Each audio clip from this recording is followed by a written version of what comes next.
All right, I'm Karlyn Borysenko, and I'm here with Eric Hunley, and we're going to talk about being on Locals. I have my community at kb.locals.com. Eric, I think that you have yours at, what is it, Yeah, unstructured.locals.com? unstructured. Yep, I had it a while ago, and then when I went with my name, I already had it unstructured, so it's just unstructured.locals.com. I think that's a really cool name. How'd you come up with that? Um, Short story is that I was trying to do an interview podcast in the worst way you can, interviewing a wide variety of people, which you should never do. You're supposed to niche down and have one subject, and I didn't want to. I wanted to talk to all these amazing authors, things like that. And I don't know if you've heard of Thaddeus Russell. Mm-hmm. Well, Thaddeus Russell had a show called Unregistered, and he also speaks to a lot of different people. His is kind of was focused a little bit like an AA meeting and interviews to get really deep and personal. I like the idea of trying to get deep and personal and meeting cool people, and I sort of emulated it with the unstructured. And the idea is that it literally, the show itself is unstructured. There's no rule in the conversation.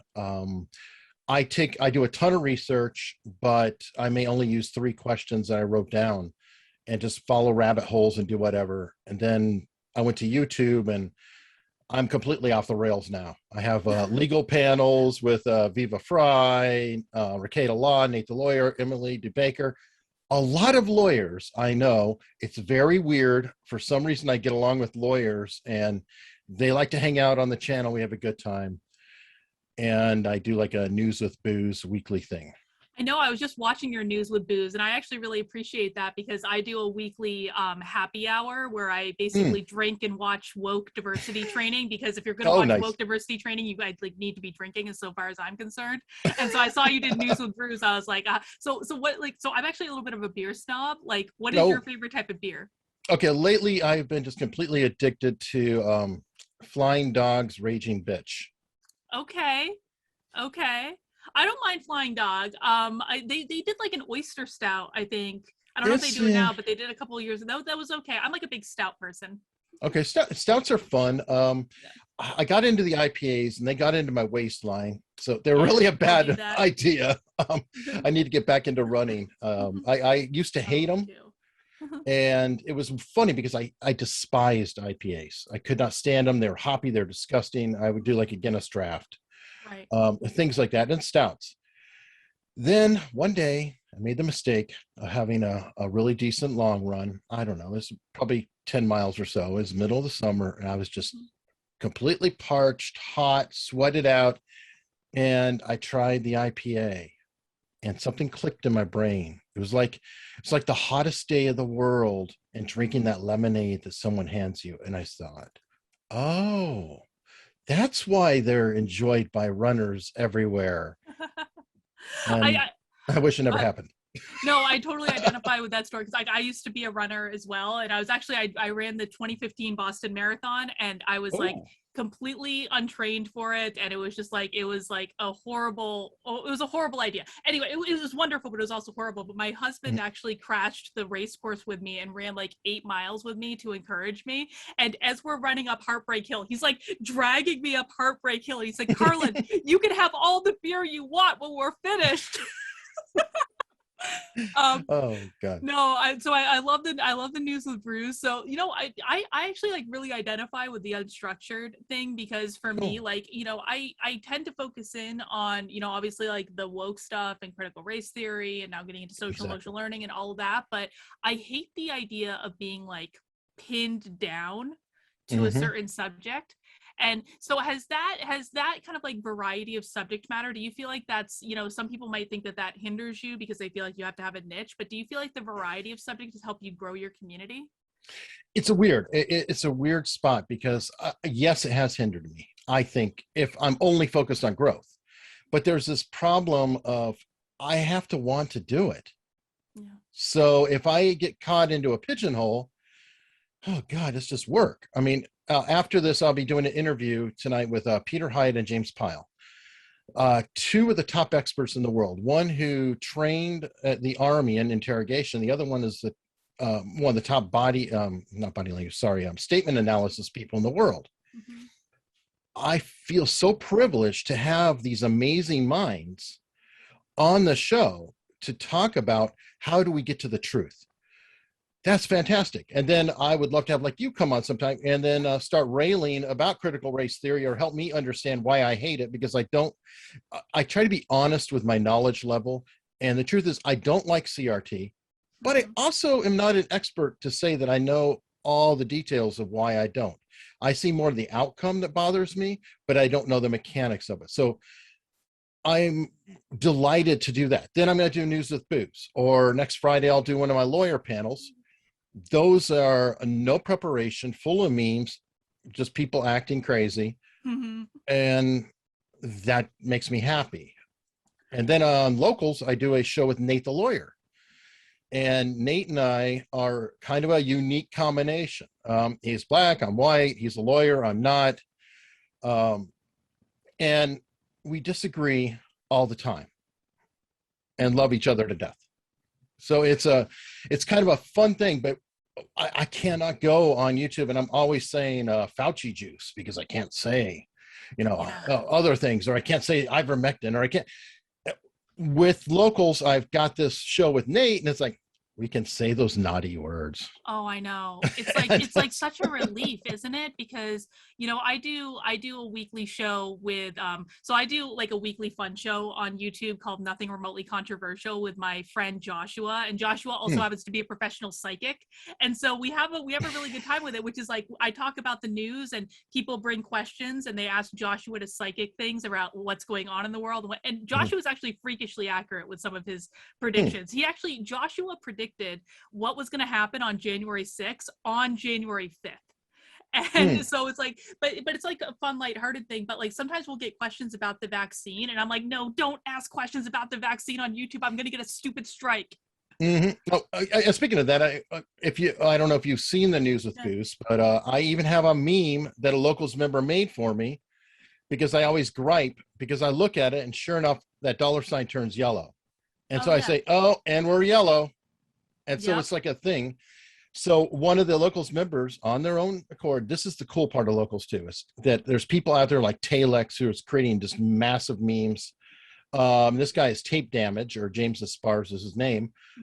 He created an intro for News with Booze, and then he sends me a thing about we're yellow. It's like, and we're yellow across. So literally in the middle of the show, I'm like, oh, that's very nice and a great concept. But hold on. And then boom, I can drop that spot, we're yellow. And I hope to retire it, truthfully, but it is exhausting. It happens so often.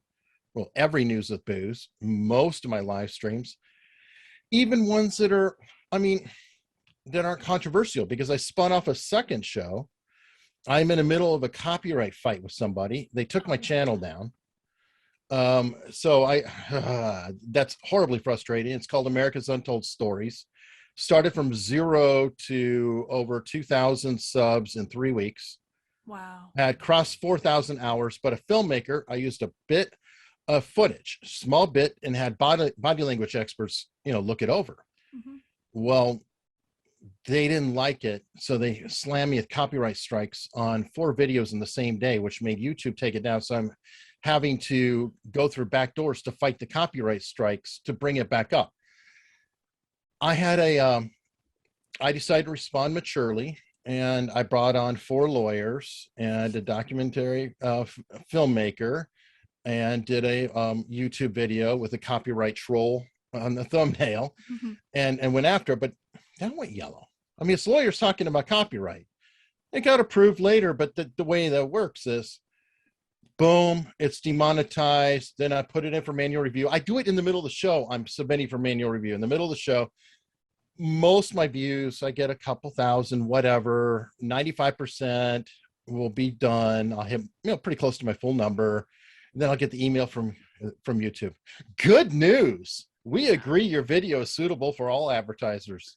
Oh, I know. They do the same thing to me. Like I do this weekly stream on Sundays called Effed Up News of the Week, where it's just basically like every messed up story I hadn't got a chance to talk about yet in one stream. And you know what they did to me is they manually reviewed and approved it. And I got the email saying, yes, you're monetized, all that. And so then I went and made a bunch of clips of the show. I didn't edit the clips at all. Like the content was exactly the same. I ended up getting a strike on my channel and banned from streaming for 2 weeks because they decided that one of the clips I made from the content they had already manually approved was offensive to them. I was like, come on, man.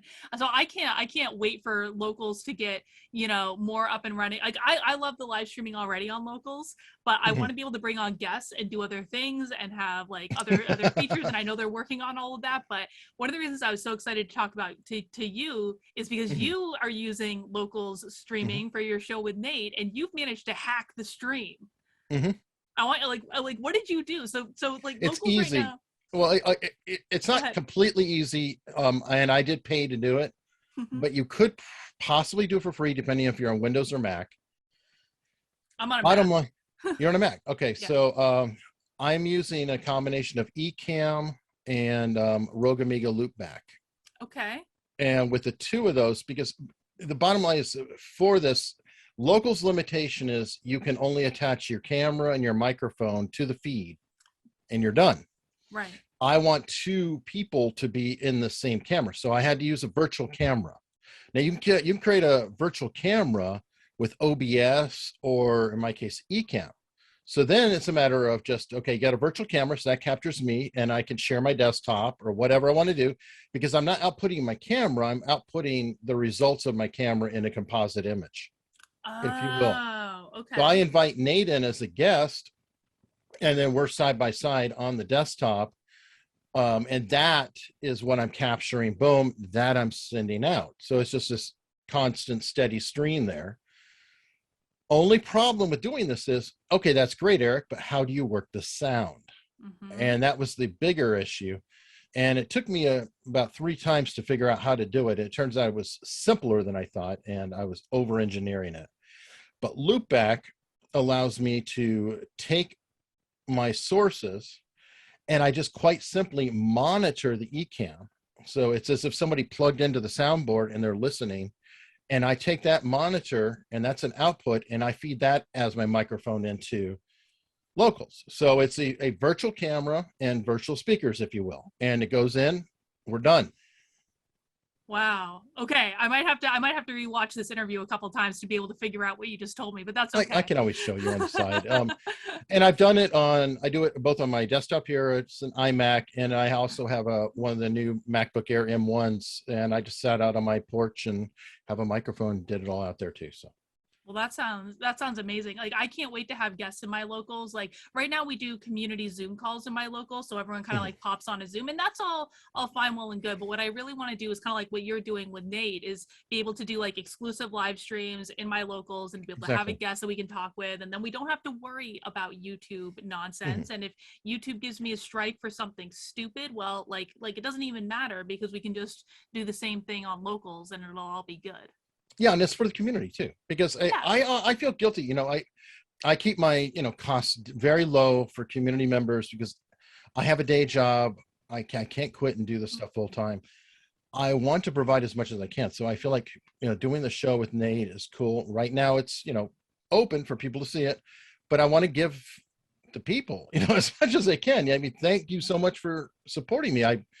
I'm so utterly flattered, and I constantly feel like I don't express it well enough, and I don't know if they can truly appreciate how deeply it means to me. I mean, it means a lot to me.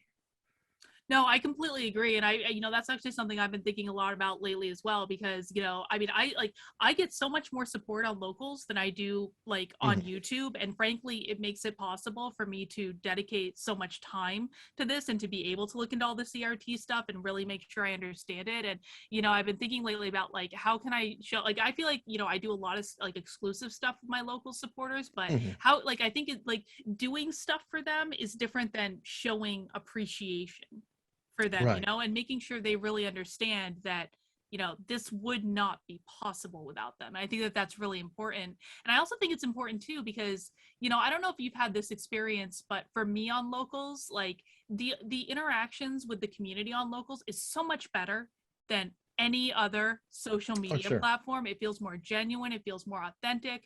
It feels like a lot less, vile, to be honest, like than someplace like Twitter or even the comments on YouTube. Have you had that same experience? I have. I will say though, I guess I'm lucky and Allison's lucky, but we've managed to have motivated trolls who actually pay to troll. Oh, me too. Me too. And, yeah. but there's a stance, and it's something that's really hard to cope with. It's like my first stance when it's happening is like, oh, you want to pay to troll me? But bring it on. Hey, you pay. But it's like, oh no, shut up, Eric, because that one paying person or people, and I can't say, I'm trying to be nice, can cause so much freaking aggravation. I almost want to pay myself just to not deal with it. It's absolutely frustrating. What my trolls do is they don't even interact in the community at all. So every once in a while, if I'm annoyed at someone or something, I'll do like an exclusive video in my Locals community, just basically me complaining about this thing and explaining why I think it's stupid. And I purposefully make it a supporter only video, because I know that as soon as I put that video on Twitter and I say, here's one for all the haters, they're going to pay to join the community just to watch the video that I made about how much I hate them. And it's just like, it's a nice little irony for me. I really enjoy it. Well done. Awesome. No, I love that. And I hope just be careful of the one troll who does pay to join and then just spatters themselves all over posts and harasses people. And because I believe in free speech, and you got this weird, I have this quandary. And I was just talking about News with Booze last night, actually, with Allison, because we keep going through it.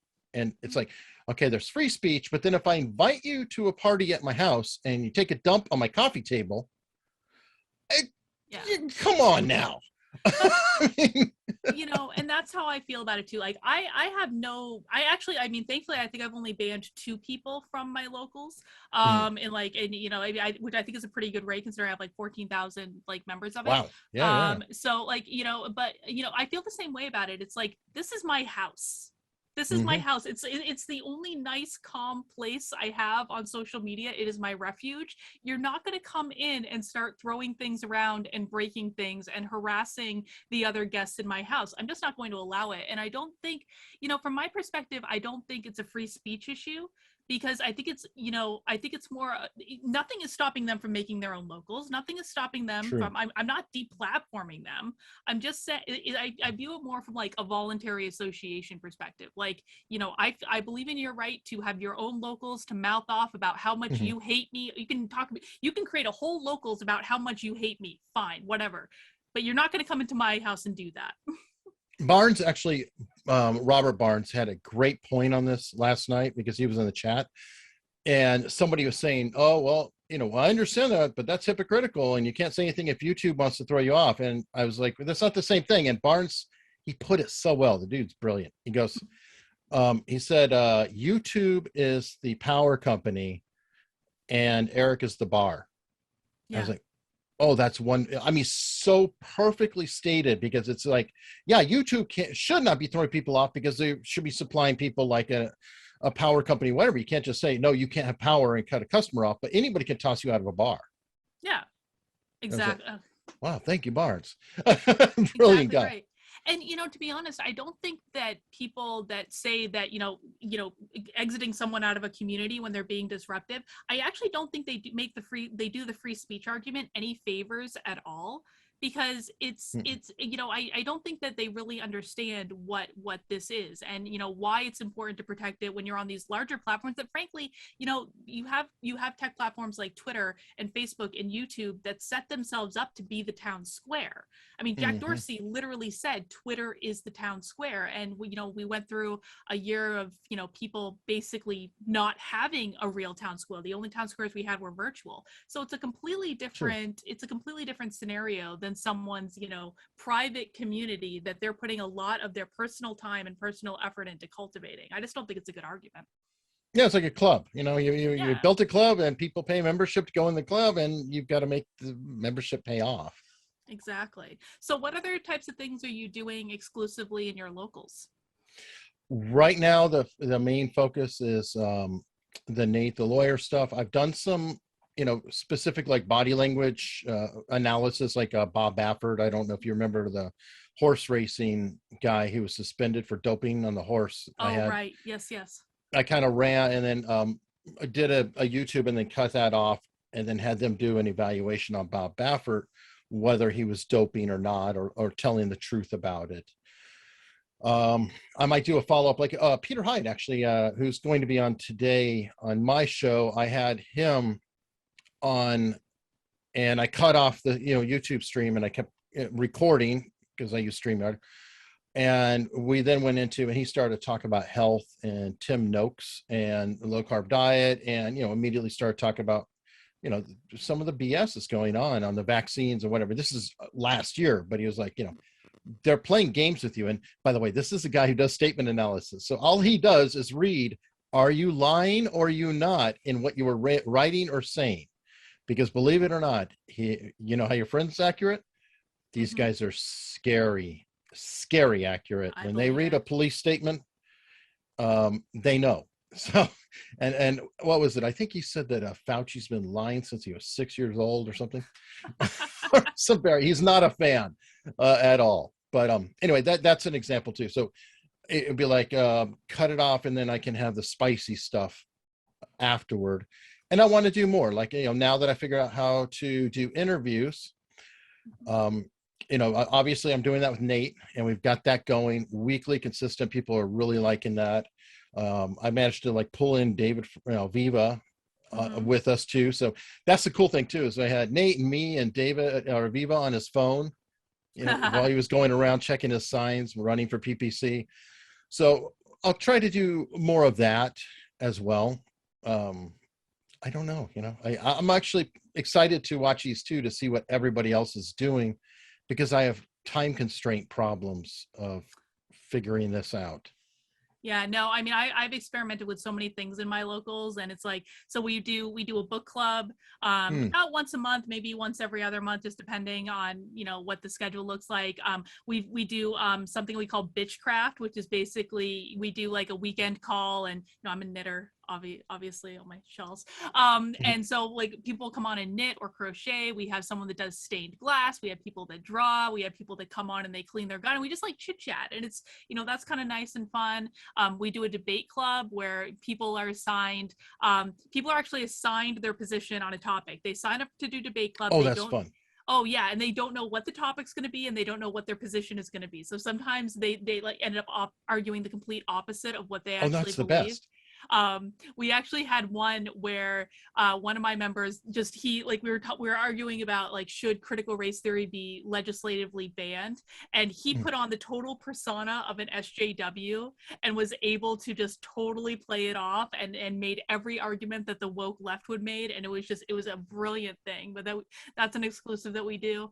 I've experimented. Oh, it's so fun, and like, I'm sure you heard privilege a lot. Yes, privilege, oppression, things like that. But it's fun because, I found that we do 2 community Zoom calls every single week. I actually spend about 6 hours on Zoom with my locals every week. But we get to know each other, and we, build relationships. And so then when you see someone putting on this total SJW mask, people are snickering in the background because they know that he does not believe any of this stuff, but we're all just having a good time with it. And I think that, the way the world is right now, you need to find ways to be able to laugh about what's going on. Otherwise you're going to cry, right?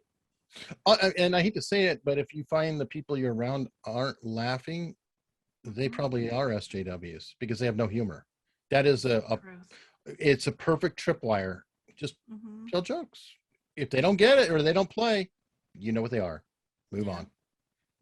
And two, I almost want to come back to this idea as we kind of like are rounding out the conversation to, the fact that you are kind of like all over the place with your content, because I actually think, what I've thought a lot about is I don't necessarily care about attracting everyone and their mother into my community. I don't particularly care about having broad mass appeal. I want to attract people that are like me. and that are going to connect with things that, you know, in similar ways that I do, because I've really kind of come around to this idea, the necessity of just building smaller communities of like-minded people, as a way to move forward in the world, as it is crazy 1,000 right True now. Fans by Kevin Yeah, Kelly. exactly. So I mean, even if, you know, because I go all over the place with the content as well. Like I sometimes talk about aliens, or I do the psychic stuff, or like all this stuff, and it's like you're going to attract the people that are right for what you're doing. And I think that sometimes when people are brave with how they say, like, I'm just going to do what I like, and I'm going to do what makes me happy, and I'm going to do what makes me laugh and what keeps me interested, I think that's going to attract the right kind of person to your community. Do you find that to be the case? I think so, and that's my goal. Is I feel like it's slower to build, but more sustainable as you do. As Yeah. in, people already know to expect that. They don't know what I'm going to do. I don't know what I'm going to do. So I'm building up a trust with my audience. And I appreciate that trust, because it's saying that you don't know who this person is I'm having on, but you're going to find them interesting. Mm-hmm. And they usually do. They're like, I never heard of this person before, or I never saw that before. And it's like, but oh my God, they're amazing. A lot of books are sold through my interviews, because people are like, oh, I got to buy their book. Oh, I got to buy their book. Because they're just remarkable people. And some people that are out there, like James Pyle I have on, has very little social presence, but he ran Fort Huachuca's interrogation program for the Army. He trained all FBI interrogate. I mean, top. So it's like, no, he's top in the world at something that is incredible, but you would never know him. Never I have heard of it. behavioral scientists, you know, from Quantico on, or you know, whatever. And you know, you don't know their name, but they're, you know, I had the guy who helped catch Unabomber, for example. Really? Yeah, Like yeah. like the guy that was they made that mini series about? Yes, he was Wow. the second lead. Now he was part of the team, and he's very clear as Jim Fitzgerald, and he is a forensic linguist, which I have a feeling you would love. Yes. He's all about language, and we talked about, you know, we talked about things like, I'm from Tucson, and I said, well, you can always tell the Southwest if they say freeway, and he said, oh yeah, exactly, and different things. But the reason the Unabomber got caught, and is a good wrapping up, I'm sure, Mhm. is his language and grammar was perfect. It Mhm. was so perfect that it identified him, because there was a phrase that we all use: you can't have your cake and eat it too. Mhm. But it's actually, you can't eat your cake and have it too. It's extremely archaic, the original usage from like the 1600s. He wrote that in the manifesto, and he had done a letter to an editor where he had signed his own name with this incredibly archaic phrase. And because he was correct, he outed himself. That's crazy. No, I would definitely love to talk to that guy, because you know, language is one of the things that I really pay attention to. Mm-hmm. Just, you know, as a psychologist, it's something that I kind of do it without even thinking, because I'm trying to kind of like suss out who a person is just as I'm meeting them and getting to know them. And that sounds fascinating. And it's funny, like, I do think the Unabomber is a great way to kind of conclude this, because I was on a Zoom call with my locals maybe like a month ago, and we were actually talking about the Unabomber Manifesto. And I don't know how much you know about my background, but like I was a Democrat for 20 years. I totally red pilled. And, you know, when you go through that process, you kind of do an inventory of like, how many lies was I told throughout my life, and what is actually real and what is not real. And when we started talking about this Unabomber Manifesto, I said to my community, I was like, was I wrong? Was I misinformed about the Unabomber? Someone needs to tell me right now if I understand the Unabomber correctly. And He's they all behind the assured me I environmental was. movement. He is Really? he's the source of eco-terrorism. If you really look at it, they were all influenced by him. What he was doing was saying, we're moving too fast. He hated technology, he hated things that were going on. That's why he lived in the shed. And he was bombing people because of it. He literally helped bring that into the world. So you heard it here, folks. When the woke left tries to pivot to climate change as their next big issue, it's all about the Unabomber. The Unabomber caused all of this. Okay. Let's just go with that.